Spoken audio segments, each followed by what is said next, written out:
we're out here. This is the field where the magic happens. Benning Bites with Damon Benning.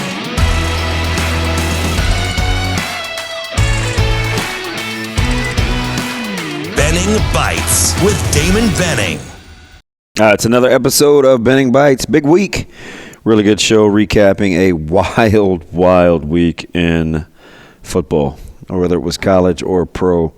And I go back to something I've been saying for a long time. It's not novel.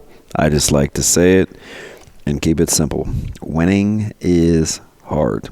It's very hard. I'm just curious as we welcome you in. We appreciate you being a part of what it is that we do over at AM 590, the ESPN Tri-Cities, KFOR in Lincoln at 9 o'clock, plus however you get it, your podcast with Google and no Google, Apple and Spotify and Facebook, good old-fashioned X. We appreciate you being a part of what we're doing. And I asked a couple of our national guys today on the heels of what we continually see with what happens with clock management and gamesmanship at the end. Is there more grace now for game management and clock management? Because it appears to be really difficult. We saw it rear its ugly head against Tennessee last week. We saw SC and Penn State this week. We saw obviously Oregon, Ohio State. And we're very critical of coaches real time. I think it's a much more difficult skill. And I get it, right? Cue that's why they make all that money. And it's still not that easy. One of the greatest coaches in the NFL of all time didn't really shake the clock management thing until he got a guy by the name of Patrick Mahomes. And that's one Andy Reid. So it's going to be interesting to watch unfold because we talk a lot about NFL models and salting clock and just getting in the playoffs and not caring about style points. You know where else it's kind of rearing its ugly head? Is now with analytics being such a thing, even more so now than ever, it's when to take points and when not to. We see a lot of coaches, and this isn't just on the heels of Washington and Iowa, but I mean, shouldn't we just take the points when you can get the points as opposed to the high risk, high reward? Because I think sometimes we're looking at a lot of these games this year, and that's why we have the leaving points out on the field discussion.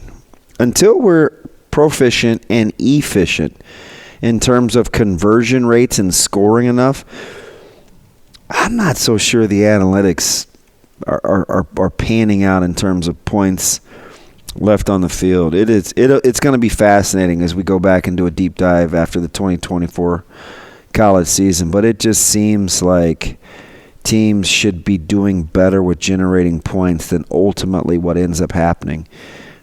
And Ole Miss, no, I'm not necessarily looking at you. There's just Washington. It happens. It happens. And that kind of leads me to my final point as we get ready for game prep this week and opponent preview. And we had a call this morning on the show about if we're going to really want to play complementary football, how do we overcome what's going on in special teams? And some special teams areas aren't as egregious or bad as we kind of make them out to be. But let's just say, generally speaking, we don't like the way special teams is going, right? Our own head coach has said that. So what you have an opportunity to do is you need to be extremely efficient with finishing drive rate when you cross the 40 and or you get into the red zone. So that will now become the key stat in terms of generating points. Is Nebraska scoring when they have opportunities as opposed to missing field goals or settling for field goal attempts? What's happening? So can they be more efficient with maybe not so much as if we feel like they're leaving points out on the field versus when they get there, do they make them count? You know, before the bye week or before Rutgers, Nebraska was averaging 5.15 points for every trip in the red zone.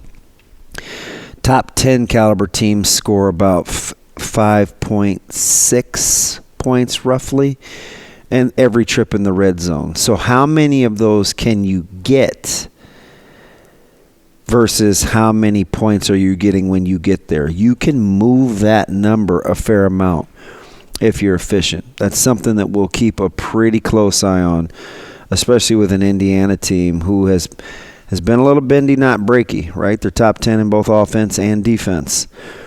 And we'll put some of those numbers to the test. We'll break it down as the week goes on where that can happen if Nebraska wants to get one done on the road in Bloomington. That's another episode of Benning Bites.